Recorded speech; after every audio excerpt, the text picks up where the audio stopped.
para ser membro da noiva de Cristo. Conheço as tuas obras, que nem és frio nem quente.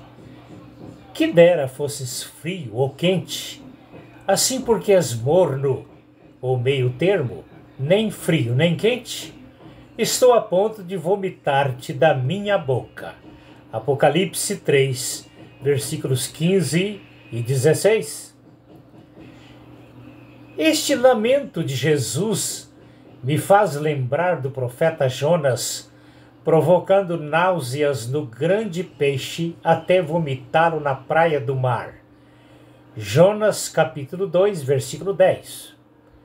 Também do lamento de Jesus aos apóstolos.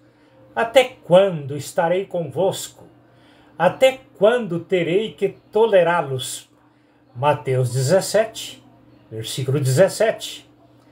Apocalipse capítulos 2 e 3 registrou Jesus selecionando 7 igrejas na antiga Ásia Menor, hoje a Turquia, para figurar todo o período do cristianismo na Terra. A igreja em Laodiceia, a última da lista, vem figurando o nosso tempo do cristianismo hoje, em parte um cristianismo meio termo, nem quente nem frio. Um cristianismo autossuficiente dizendo, sou rico e de nada tenho falta. Um cristianismo com Jesus fora do seu contexto. Eis que estou à porta e bato. Se alguém ouvir a minha voz e abrir a porta, entrarei e terei com ele uma comunhão recíproca. Apocalipse capítulo 3, versículos 15 a 17 e também o versículo 20. No cristianismo de Laodiceia, Jesus está do lado de fora da igreja batendo a porta, querendo entrar e fazer parte dela. A parábola da igreja. Parábola é uma narrativa alegórica que transmite uma lição moral. Talvez com base em algum tipo de cerimônia ou cerimonial em Israel, Jesus contou a parábola das 10 virgens para ilustrar a sua igreja, a qual no Pentecostes, após a ressurreição de Jesus, teve início em sua formação. Atos capítulo 2.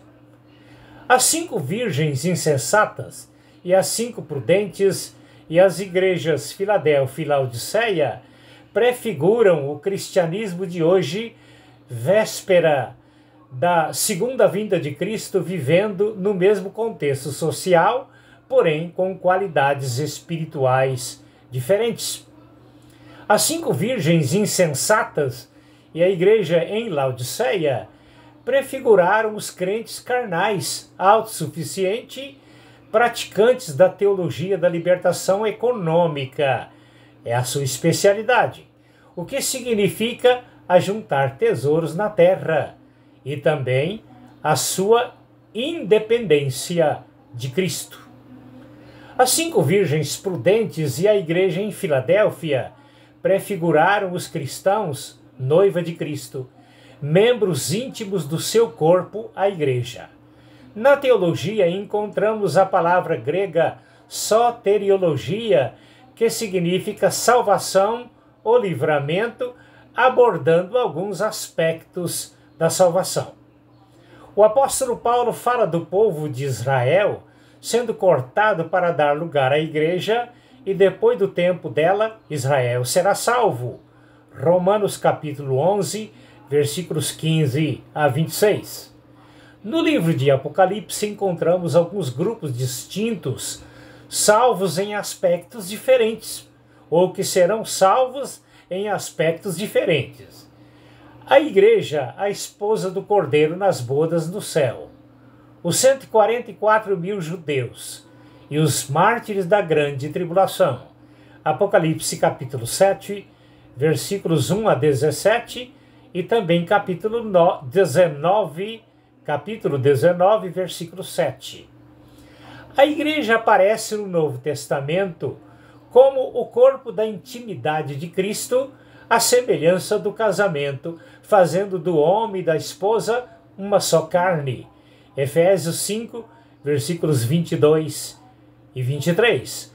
Assim como Adão foi tirado, ou seja, assim como Eva foi tirada de uma das costelas de Adão, a igreja nasceu das entranhas espirituais de Cristo.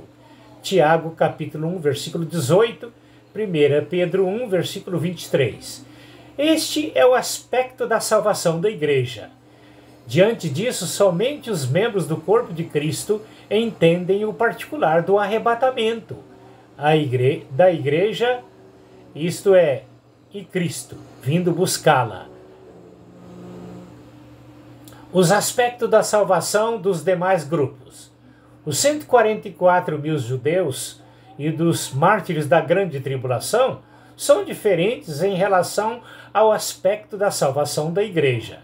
Assim como uma esposa tem que ser comprometida com sua fidelidade ao seu esposo, Cristo quer total submissão de sua igreja a ele, por tratar-se de um povo íntimo com ele. Crente morto ou meio termo não serve para ser membro do seu corpo.